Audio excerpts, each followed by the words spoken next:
Hey guys, Happy New Year, Happy New Decade. Look at this guy. Look how short his hair is. Look at that innocent little face. That's a face that hasn't seen Loqueesha. So, a while back, I made a video reviewing the 1980s comedy, Soul Man, a misguided film about a young man who dons blackface to selfishly steal a scholarship reserved for a black student. Even for the time, the film was contentious, being considered racist, and an omen of what not to do with the subject matter. But a little over 3 decades later, Loqueesha dares to ask, what if we did that again? But this time, hold the blackface. Yeah, change the college setting to a radio station and swap out C. Thomas Howell for a failed middle-aged comic, and you've got a recipe for disaster. Part 1. Who is Jeremy Saville?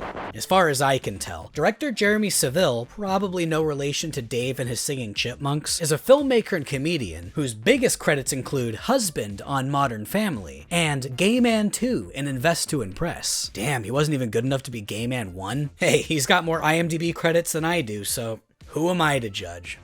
This is also his second directed feature, the first being another self-starring vehicle, The Test, from 2012. And while I haven't seen The Test, the synopsis does little to help this guy's case. Reading, a guy puts his unwitting bride-to-be through a series of increasingly bizarre stress tests to see if she's worthy of marriage. So this is the kind of personality we're dealing with here. And while perusing his professional profiles, my reactions ranged from feeling utterly disgusted to just kind of feeling bad for the guy. Despite his relatively low success rate, he comes across as a man with the dream. I can relate to that.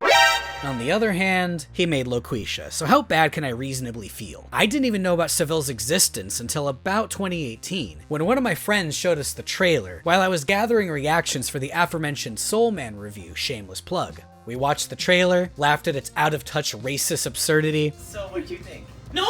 Then promptly forgot about it. That was until a few months ago, when a fan of mine reached out and told me to take a look at it. So I did. Oof. Also, before we jump into this, don't watch Loqueesha. Don't pay for this filth. It'll only encourage this kind of behavior. I'm gonna try my best to tell you everything you need to know about this movie, for lack of a better term, so you don't have to. This is gonna be a long one, folks. Let's get this over with.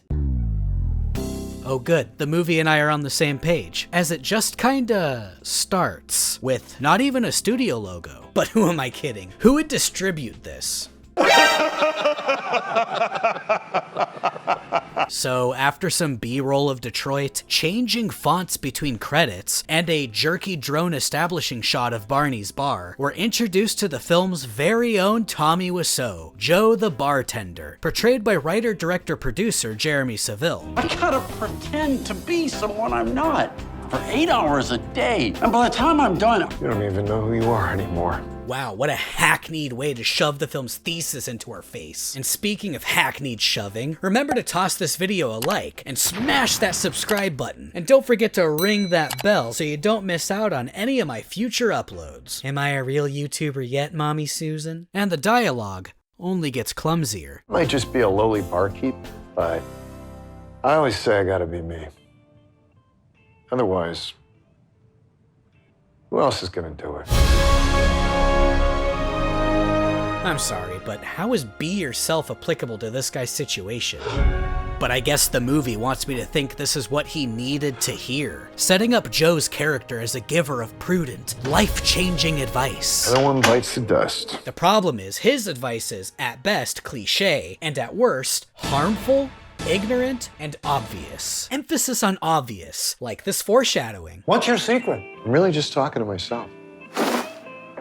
Where the hell did she come from? Crafty? Men! You're all the same. You say what you need to get what you want. You're right. Dalai Lama, St. Francis of Assisi, Gandhi, all terrible, terrible liars. Well, no wonder his advice is so on point. He's writing straw men. You could see what Saville is doing from a mile away, and what he continues to do throughout the film, setting up arguments that are easy to refute. So Joe, and by extension Saville, can share what he believes to be his sagely wisdom. Who even knows about Gandhi? He probably lied to his wife too. Oh, I'm sure it was like, Mahatma, what do you want for dinner? Oh, it's all right. I had something out.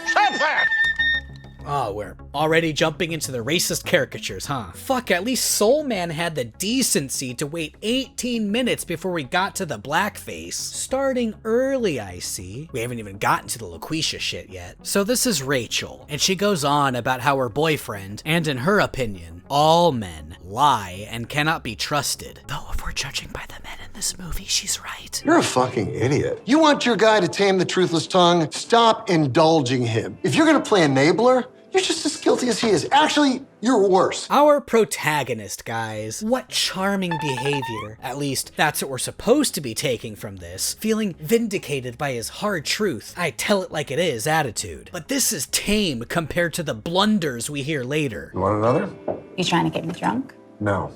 I'm trying to sober you up. Max, that wasn't clever. Shut up, he thinks he's witty. I don't charge for my advice. Well, you should.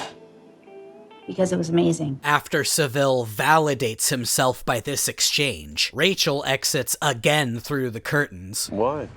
The entrance is right there. And Joe visits his ex-wife about their son. What's wrong? Nothing. In fact, it's good news. Hi, getting the sex change.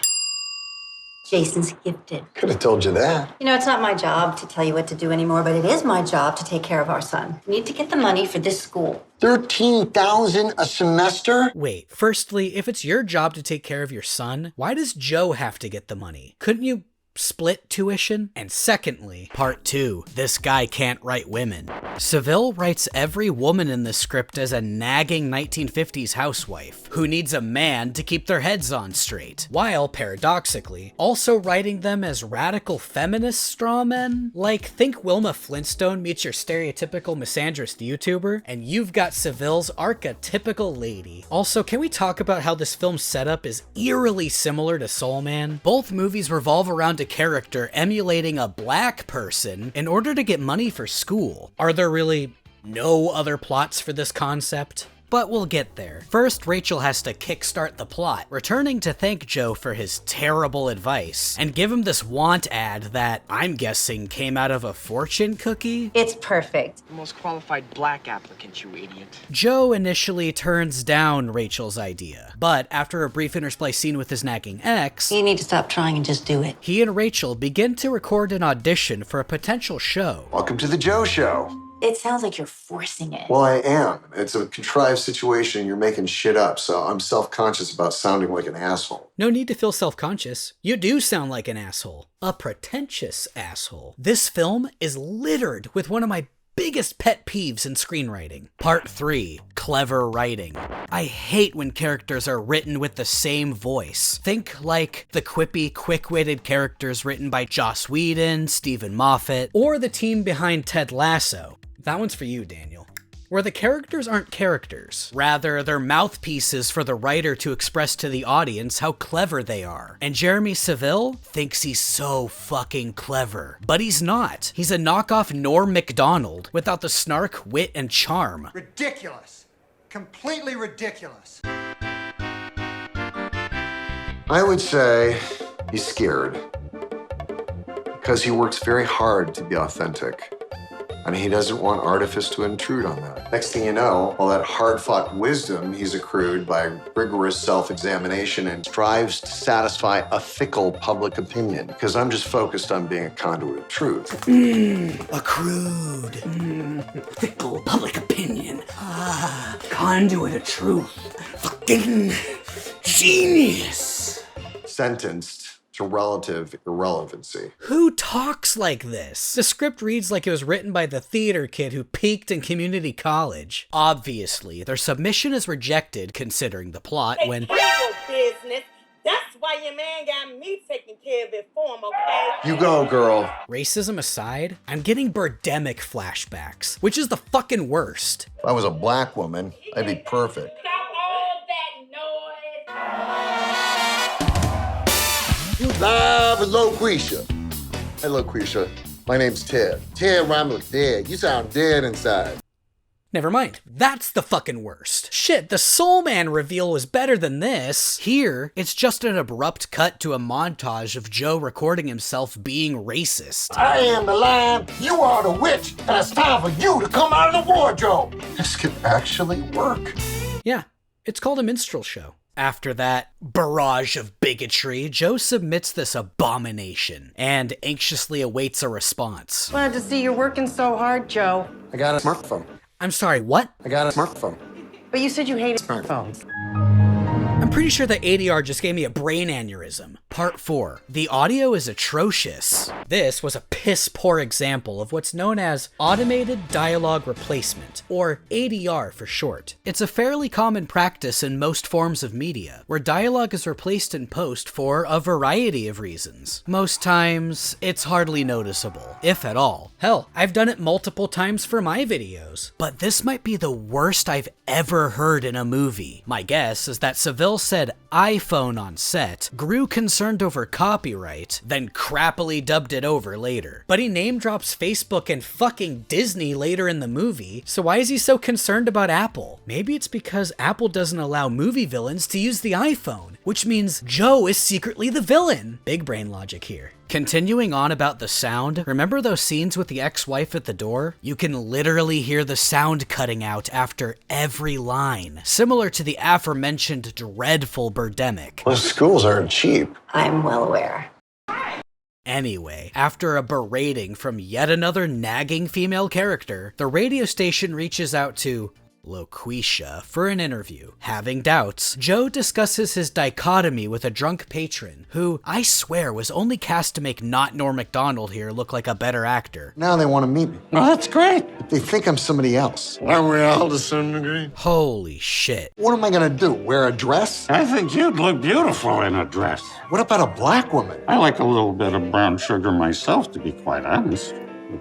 Don't tell my wife. She's a racist. Suddenly, we're thrust into the scene with Bob and Ken, the father-son duo who run the radio station. Ken arguing that they need something New, fresh, exciting. But what's new, fresh, and exciting about talk radio, let alone starring a black woman? She's brilliant. I know. Love it. Wait, shouldn't this scene have gone before Joe got the email saying that they were interested in the interview? You've already got enough hurdles to get over, movie, without continuity errors. They reach out to Loqueesha again, I guess, and Joe starts to get crafty. I am very interested in your offer. However, due to personal reasons, I am unable to come to your station for a meeting. I have a rare form of xenophobia. Stop. Xenophobia? For those of you who don't know, xenophobia means the dislike of or prejudice against people from other countries. What Saville probably meant here was agoraphobia, which in this case would mean fear of leaving one's home, or he can mean social anxiety. Either way, xenophobia is incorrect, unless it was a Freudian slip. Regardless, Bob and Ken conduct a phone interview with Joe under the guise of Loqueesha. What's distracting, other than, you know, the racism, are these obvious sets. You can literally see the creases and folds on the flats. And even though the movie takes place in Detroit, it's painfully obvious Loqueesha was shot entirely in LA. So why Detroit? I'll let you draw your own conclusions. How about $500 a week? Beats minimum wage. Yeah, but I ain't gonna be doing no minimum work. He really just disappears into the role, doesn't he? I need to choose my own producer and engineer. I'm gonna bring them with me. And nobody, and I mean nobody, gets to be in the studio when I'm doing my show. And I don't want anybody to watch me coming and going either, okay? I still need my anonymity. You got a deal, Loqueesha. You start next Monday. Who the fuck would agree to this? Audition aside, which wasn't all that impressive in the first place, it just sounds like way too much baggage. But they're willing to carry that baggage as Joe returns to the bar to celebrate his new job. Here, we're introduced to Joe's friend Mason, who, coincidentally, just so happens to be a producer. All Joe has to do is describe his dastardly deed. You think they're hiring a black woman? And why might that be? I kind of led him to believe my name was Loqueesha. Wait, you're not some kind of transgender, transracial, cross-cultural dresser, are you? That's what you're more concerned about? Also, you didn't have a different take? He kind of slurred those words out. You're not some kind of transgender, transracial, cross-cultural dresser, are you? We just spoke on the phone. Now let me guess. You Loqueesha. How you doing, baby? Oh, man, you're crazy. So Mason's bizarrely okay with Joe's bigoted character, and he agrees to help him in return for free drinks at the bar. Wow, a half a bottle of Sky vodka, 3 nondescript half-drunken bottles, a jar full of olives, some coffee flavoring, and a can of Fanta. What a deal! It's like a cast party at a theater kid's apartment. In bar form. As per Joe's insane requests, the crew vacates the radio station. Mason and Joe, who's disguised as Leatherface and the amazing Bagman for some reason, enter the now empty studio to begin their first broadcast. You nervous? Very. Remember, it's not a crime. It's theater. Well, it's not a crime to shout white power either, but it's still a shitty thing to do. You live with Loqueesha. Welcome to the first episode. My name is Loqueesha, and we're gonna be talking. You could just close your eyes and you can hear it. A white guy being racist.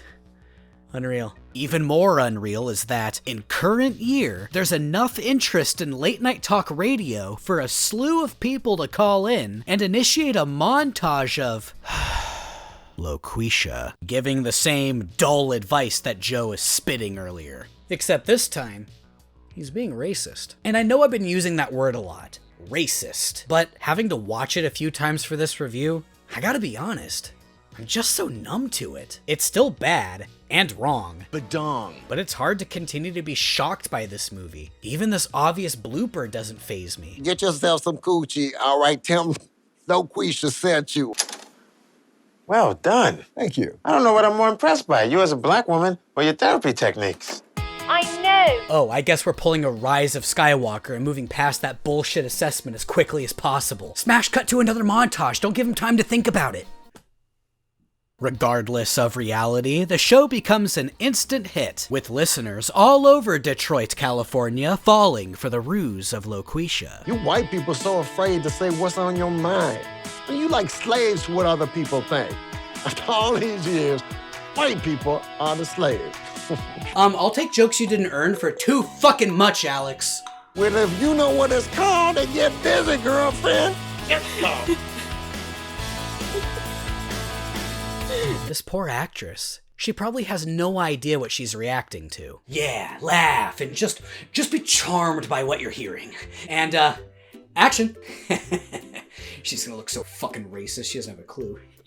Speaking of clueless, we're subjected to this white supremacist stand-in. Been listening to your shows lately. You learning anything? Yeah, that you're a racist bitch. Excuse me? I mean, where's the lie, though? But it's as if Saville was trying to get ahead of the well-deserved criticism, implying, I'm not a racist, that's a racist. Also, you didn't get your first heckler on your first night. That might be the most unrealistic thing about this movie. Even though it's radio, all you can see is color and gender. So the skinhead and Joe/Loqueesha continue their back and forth, each line more predictable than the last. Do I sound like a black woman? What does a black woman sound like anyway? That's a preconceived notion. Stop. You can't go on about preconceived notions about what a black woman sounds like when impersonating one is how you got the job. I'm convinced at this point that this movie isn't satire, and it has no interest in deconstructing these toxic points of view. I'm sorry, was that take too hot?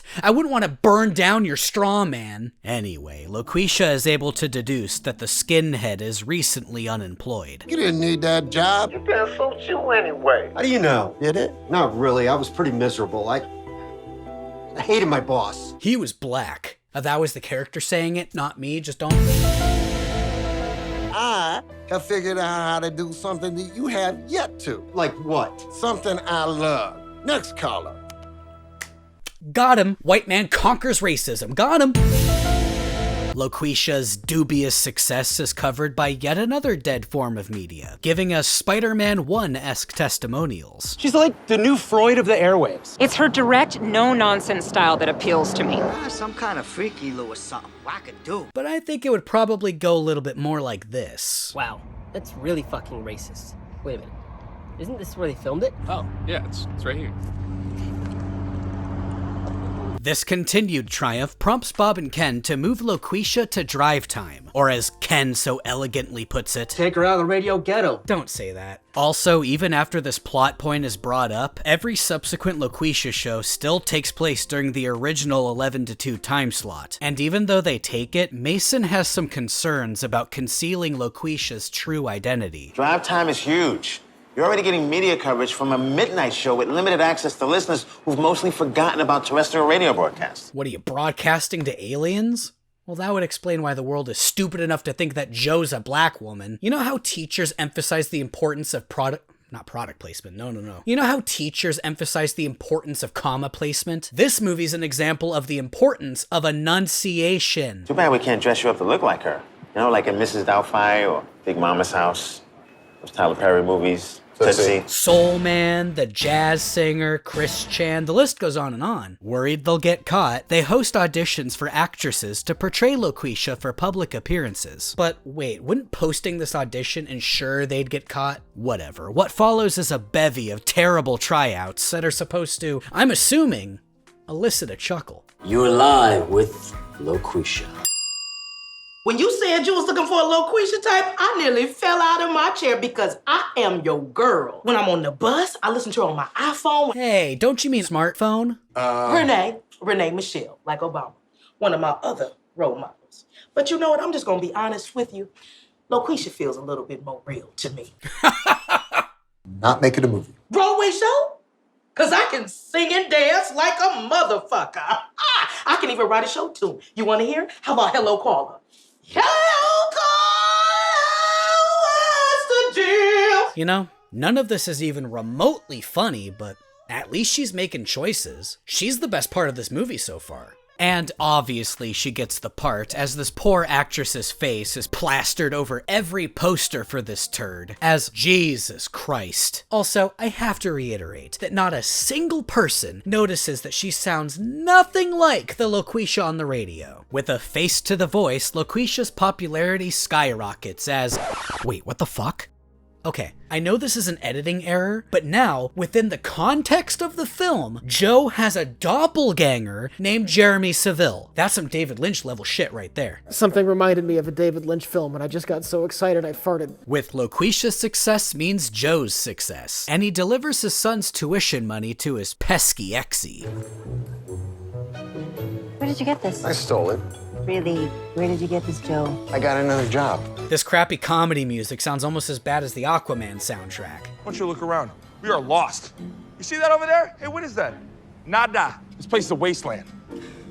Part 5. The music is stock and bad. The choices in music are abysmal. They're painfully stock, sounding more like a YouTube video rather than a movie. I understand this movie's independent, and Saville probably didn't have a budget for a composer, but even YouTubers get at least a little creative with their royalty-free music. Actually, I'd imagine Saville would have more options at his disposal, as he could just credit the artists in the closing credits. Though, let's be honest, I doubt any of these hypothetical artists would want their tracks used on fucking Loqueesha. Also, the music is mixed at way too high a volume a good amount of the time, distracting from the equally abysmal dialogue. Thank you. Although, you know, I shouldn't have to thank you for taking care of our son. Well, you sure as shit weren't doing anything. Wait, why am I getting mad at her? I should be getting mad at Jeremy Saville for writing her this way. Hi, Loqueesha. This is Rachel. Hello, Rachel.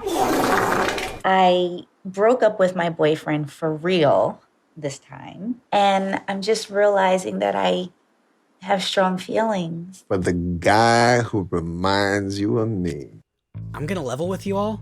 I don't know if this is icky or not. On one hand, under the guise of Loqueesha, the scene has Joe convincing Rachel to date him. Though, on the other hand, Rachel did call in for advice on how to handle her feelings for Joe. Either way, it's deception. And he does make it a point to explain her feelings to her, extrapolating her feeling dumb for not listening to Joe in the first place. Now you think he gonna think you too dumb to get with. Kinda. Now go get yourself some loving. Ugh, and I hate how smug this asshole looks moments before he knows Rachel's gonna call him. Dastardly fuck. Part 6. The Trick.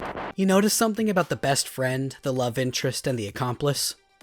What Saville is doing is writing all of these supporting characters as black, with 2 out of the 3 not only knowing exactly what he's doing, but are actively endorsing it. That's the trick! This whole let's see what I could get away with bullshit reminds me of that awful 70s blaxploitation movie Black Rage, or Catch the Black Sunshine, also called Charcoal Black depending on the release. In whatever you want to call it, writer-director-star Chris Robinson portrays an albino black man, while his black co-star portrays his brother. I highly doubt Robinson nor Saville had their Otto Octavius moment. I miscalculated.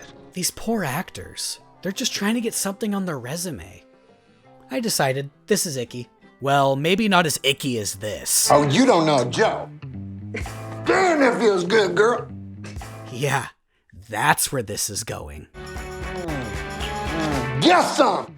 Okay, now it's officially strange. In case you don't get what's going on, Loqueesha is manifesting herself as a separate personality, against Joe's will. I think I might be a black woman trapped in a white man's body. You're gay? No! Are you pre-op transgender? Seriously, what the fuck is up with all these trans jokes? Actually, scratch that. What the fuck is up with Joe's eyes in this scene? I don't know. It's like they're masked out, trying to make his eyes pop or something. Is this a vanity thing? Or an attempt at old Hollywood Star Trek lighting? Well, no, it can't be that, because all the lighting in this movie sucks. It's like he lit the scenes for one character, and then just kept the lights where they were, even when they moved the cameras. That's why some people are lit acceptably, while other characters are bathed in shadow. So, yeah, I'm sticking with vanity. What is wrong with you? Nothing wrong with me. What's wrong with you? Shut up! No, you shut up! I'm sorry, I'm a sucker for a terrible effect. So Joe gets pulled over in the part of Detroit with beautiful Southern California palm trees, and he laments to the officer that he's been distracted by listening to Loqueesha. I am Loqueesha, officer! That was a brilliant impression. You sound just like her. Like a racist caricature of a black woman. That's so fun for me. The cop, idiotically, lets Joe go, and Joe continues to argue with his Loqueesha persona. You can't control me, white boy. Oh, we'll see. We'll see about that. I cut you in the night. Willem Dafoe did it better. And he did it without being racist, so extra points to him. With nowhere else to turn, Joe visits his mother, who advises him, get this, Talk to Loqueesha. Oh, no. And just because she's a woman and a black person doesn't mean that she doesn't understand you. By the way, I would have voted for Obama for a 3rd term if I could. It's not what you think. Well, what is it? Are you gay? No, I am not gay. Jeremy, you don't have to keep telling us that you're not gay. We get it. But your constant objection is coming off a bit like denial, buddy. Are you sure that you're not feeling like you're a woman trapped in a man's body? Joe decides to take his mother's advice pretty literally, calling himself onto the show to try to deal with the split personality. Again, how does nobody notice that these two voices sound identical? I know he tells Mason to add a phone effect to his regular Joe voice, no pun intended, but I highly doubt that would mask the problem. Fair enough. I'm the fairest of them all. I'm Snow Black. Should I make a Cole Black reference? No. I've just been very confused lately about your sexual identity. You gay? Why does everybody keep saying that? No, why do you keep writing that? Seriously, Jeremy Saville comes across as the kind of gay who... Wait. Oh. That's supposed to be Guy. Seriously, Jeremy Saville comes across as the kind of guy who would say, I don't have a problem with gay people, as long as they don't try to fuck me. I want people to know how smart I am. No. You want you to know how smart you are. Basically, the whole inner turmoil that's on display here boils down to Joe needing to be true to himself. Weird choice for a message in a movie with this plot. Also, look at that blue line in the split screen. These editing errors, man. Most of them are entirely avoidable in Premiere. And you gonna let her be? I'm gonna let her be. I'm gonna be me. We'll be right back. What the fuck was that? I don't know. I know you just talked yourself off the ledge. You think you could do it for real this time? What's up? You got a jumper. Oh, fuck me, it's this scene. What I'm about to critique is incredibly insensitive and out of touch, Saville not having a great grasp on mental illness, so I'm gonna issue a trigger warning. Yeah, I know, triggered, but it gets bad, folks. You live with Loqueesha. Go ahead. I'm on a bridge above the river, and I'm gonna jump. But thanks for calling. Enjoy your jump. You know, telling her to do it makes you at least partially and definitely morally responsible if she does, right? This kind of, if you're gonna do it, then do it attitude derives from a fundamental misunderstanding of depression and suicidal thoughts. Can't you see I need help? What I can see is somebody looking for some attention. I'm not gonna pretend like there aren't people who do shit like this for attention, but it's not as common as you think. It's a dangerous thing to assume, especially if you're not a real therapist. I want somebody to care about me. How about you? I care about me. No, you don't. Anybody who would squander such a precious gift as life does not give a rat's ass about theyself.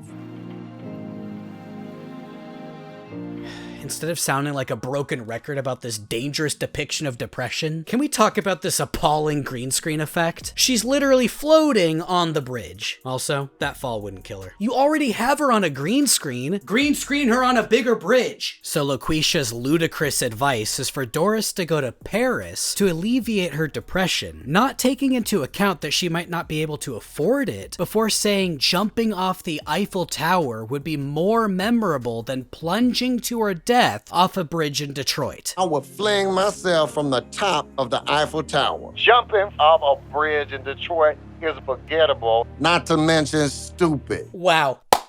Amazing advice. Now, I know this isn't what he's going for. He's attempting to tell her to enjoy the good parts of life, which is arguably worse to say to someone with depression. And what do you know? It works! Doris deciding to go to Paris, with Joe and Mason sighing with relief. To say I hate this would be an understatement. But fuck it, I hate this. The whole debacle with Doris, who the movie relegates to the jumper, garners further praise for Loqueesha, making the front page of US headlines, the most prestigious magazine, overtaking articles such as "All Politicians Say They Won" and "Saville Creates Blockbuster Film, People Astounded by Genius's Work." Fucking genius! If people won't suck my dick, I'll just do it myself. Wait, does that make me sound gay? No, not if I deny it 40 more times.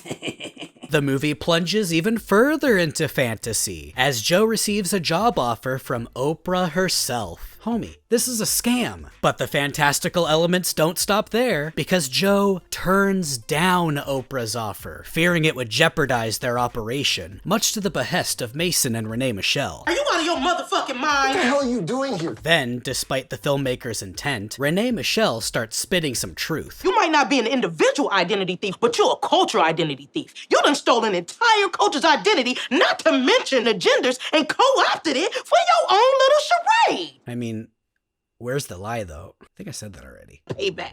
So we got a new deal, Joe. From now on, everything Loqueesha makes, we split 70-30. So the movie now decides that she's the villain. But wait, she has an iPhone. When I'm on the bus, I listen to her on my iPhone. And the movie decides this, with only 24 minutes of runtime left. And I bring up the runtime to remind you that Joe still hasn't learned anything about what he is doing is wrong. He's the villain, and I know I keep bringing this up, but how can I not? Soul Man at least attempted to have Mark experience what the race he was impersonating goes through. And he does learn that what he was doing was immoral and wrong. It was clunky, sure, but at least it didn't stoop to the level of Loqueesha, having Renee Michelle, and to a lesser extent Mason, be motivated by fame and greed. You know how much money that can mean? We be famous. Are you blackmailing me? No, I'm black femaling you. This may be a contender for the worst joke I've ever heard in my entire life. After visiting his son, Joe reluctantly agrees to Renee Michelle's terms. But I'm not interested in that. Instead, I'm interested in how every scene with the ex-wife was probably shot in one day in sequential order. Come on, we're losing daylight! I was going to say there's probably like a costumer off camera with different shirts to represent like the different days, but there's probably more like a chair that they just drooped the shirts over. I've always loved you, But I've been loving you so much more since you got a better job. And check, you did it! Officially, every character in this movie is unlikable. This, of course, sets Joe off, which leads him to another faux philosophical monologue. The point is to make good choices based on sound knowledge that would lead one to a life of sustainable happiness, not one of perennial regret and misery. Perennial. Fucking genius. The biggest thing I've learned there is to just be myself. His son goes into this convoluted story about him not being true to himself by accepting a tuna sandwich from a fellow student, even though he doesn't like tuna, and it made him sick, which offended the tuna kid. So you got sick because you weren't being yourself. No, he got sick because he doesn't like tuna. Quit it with the be yourself shit movie and have Joe learn to, not be racist. Joe, rather irresponsibly, takes his stupid son's advice and decides to quit being Loqueesha, which in turn would pull his son out of school, even though technically he's doing the right thing morally yet unintentionally, but it's still too little too late, and it'll affect like at least 7 people. But tonight, due to personal reasons, I'm signing off for good. Joe's efforts ultimately backfire, though, as the film's newfound villain begins her truncated rise to power, usurping the position of Loqueesha and making demands from the station. We're supposed to be upset by this, as Mason protests Renee Michelle's cunning takeover. You're despicable. And you're fired! Perfect! I wouldn't work for you anyway. Big ass Loqueesha. But it doesn't take long, 40 seconds exactly in fact, for the audience to turn on Renee Michelle's terrible take on Loqueesha, whose advice is more brash, abrasive, and cruel. I'm tired of listening to all your pathetic stories. You're just a bunch of weak people trying to suck my power, and I'm not having it anymore. Bob and Ken inform her that the ratings have plummeted, threatening Loqueesha's cancellation, so she seeks out Joe to grovel for his return. You want me to admit it? There, I said it. You are a better black woman than I am. Okay, first of all, yikes, but secondly, why is she learning the lesson? Joe's character is completely arcless, and he's supposed to be our protagonist. It was never about race or gender or fame or fortune. It's about telling the truth straight from your heart, without fear or worry of being wrong or bad. It was holistic healing, broadcast from the sky into the hearts and minds of anybody willing to tune in. You turn it into your egomaniacal circus, your platform for your personal power play, and now it's gone. Fucking genius. It's over. Oh no, it's not over till I say it's over. So, to spite Renee Michelle, Joe drives from totally not Hollywood to the studio to confront Bob and Ken. I'm Loqueesha. Come again? I know it's hard to believe, but I am Loqueesha. Robber Bob. Wow, that's kind of racist, dude. Now that we know, it's like one of those M. Night Shyamalan movies where you go, of course. Oh, you mean The Sixth Sense, because the other ones were predictable and stupid. Really, Jeremy? Every M. Night Shyamalan movie is better than yours. Even that one. Joe confesses everything and suggests he goes on air and come clean to the audience. But Bob and Ken have other ideas. It's not like anyone other than us, and Mason, and Renee knows about this. You're not seriously suggesting. Absolutely not. Loqueesha's a beloved character, and like many fictional characters, I don't think people care whether she's real or not. Ha! Clearly someone hasn't heard of Twitter. Also, my ass people wouldn't care. People have had their careers ruined for far less. Does knowing that Mickey Mouse is made up make you love him any less? No, I love Mickey. He's my favorite minstrel character. Look it up. Tell you what. Let's let the audience decide. To his credit, Joe does confess on the air and suggests he transitions to a new show, The Joe Show. Or we can continue on with Loqueesha Live, and I can channel our favorite Nubian princess. Don't say that. Facebook page is live. Oh, that's how he's gonna get his show back. He put the poll on Facebook, the cesspool of the internet. Hey, son of a bitch. You racist son of a bitch. Also, can we talk about how nobody finds what he did problematic? In fact, they all keep saying, well, we're all very proud of you. I'm very proud of you. I'm proud of you, Dad. I feel like nobody in Jeremy Saville's life has ever said that they were proud of him. That's actually pretty sad. I put on a funny voice so I can help people. Though maybe that's why nobody said it. This movie is backloaded with bigotry, fuck. After all this, Rachel confronts Joe in this dark alley for some reason, with gripes that are entirely reasonable. I took advice from her about us, which really means that I took advice from you about us without even knowing it. Again, entirely reasonable. You think all black women sound like that? Yo, what up? How you doing? I mean, I could tell everybody like everything, but I could barely speak properly. I'm seriously embarrassed for this poor actress who has to recite this racist drivel. You're a racist and a misogynist. No. Yes. That's what they wanted. They didn't want me. Remember? You didn't want me. Seriously, this is gaslighting 101. You know, I might be a fake and a phony, but I am the most authentic one you will ever meet. I know who you are. And I love you. That's what I was going to say. Great. I got nothing left to talk about.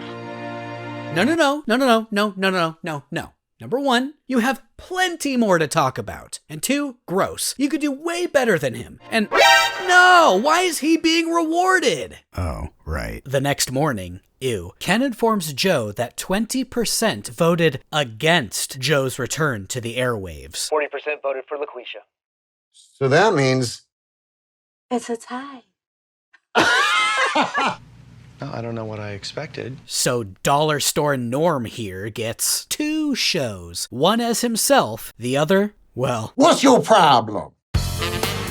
What a load of shit. Then the movie finally ends. But not before we're given the final words of wisdom that are supposed to be the theme of the film. Be you. Truly. Purely. Really. Only you. So this whole time, this movie's message wasn't don't be racist or a misogynist. It was be yourself. Be you, more like pee you, because this movie fucking stinks. This made me look queasy. Part 7. Conclusion. This movie is utter trash. Probably the worst I've spotlighted on my channel. Probably. Be yourself, while being a fine enough message for a movie, should not have been the message for this movie. A movie with a plot like this could work as satire, with something to say about racism, classism, sexism, a lot of isms. But like I said, this movie isn't satirical, rather turning satire into a buzzword with the danger of losing its meaning. And to make matters worse, there's not even an attempt at an arc where Joe learns his lesson about the people he's appropriating. Even Soul Man, fucking Soul Man, included this arc for C. Thomas Howell and had the decency to say, I don't really know what it feels like, sir. If I didn't like it, I could always get out. It's not the same, sir. Loqueesha was released on Amazon Prime in May 2019, after being rejected from film festivals to overwhelmingly negative reviews. When interviewed by Newsweek, Jeremy Saville tried to take the philosophical approach, stating the film goes beyond race and gender. It's about spirit over form, and claiming the name Loqueesha just came to him. Obviously, the name is wordplay on loquacious, meaning excessively talkative, which some have criticized as being coded to sound loud and ghetto. Saville even tried to compare the movie favorably to the 2004 film White Chicks, to which Marlon Wayans profusely rebuked. I think there's a history behind blackface, and we don't have that kind of history with whiteface. Though I would compare Loqueesha unfavorably to White Chicks, as they're both racist, sexist, and most importantly, unfunny piles of garbage. White Chicks just has better production value, and there's not much of a stigma about ridiculing Caucasian women, I guess. Maybe I should talk about that in the future. The Guardian goes as far as to claim that Loqueesha is the worst film ever made. To which I say, no. I've seen way worse movies than Loqueesha, but that doesn't make it good, let alone worth watching. It's an immoral, reprehensible, chauvinistic film whose message is confused and dangerous. I have a theory that Jeremy Saville made this in a desperate attempt to gain exposure, going with the most outrageous concept he could think of, due to the lack of attention he was receiving previously. If that's the case, it worked, but now his name will forever be entangled in controversy, and his career, however small, will likely never recover. Well, that was a bummer ending. Look, here's Maya. Say goodbye to everyone. Again, if America's so bad, the whole thing is, why don't you go to Africa? And I've talked to so many black folks that were liberals till they went to Africa, and they went, wow, man, I'm glad I'm here. Maya, maybe it's time you get an arc. Special thanks to Samuel, Shara, Alina, Catherine, Ellie, Pinecone, the God King Maximus, Mia, Gadget Pipes Your Mom, Ahini15, and Robith for supporting me on Patreon. And thank you for making it to the end of the video. These last couple of months have been a little rough, and I'm sorry it took forever for this one to come out, but I have a solution. I'm gonna keep making these bigger videos, but in between, I'm gonna do some sketches, commentary videos, really diversifying the content here. Ironically, the solution is doing more work, but I think the end result will be worth it. Remember to like and subscribe and do all the algorithmic shit to push my content to more people, and maybe leave a comment below on some topics you might want me to cover for a future commentary video. If you really want to get my attention, Patreon's the way to go.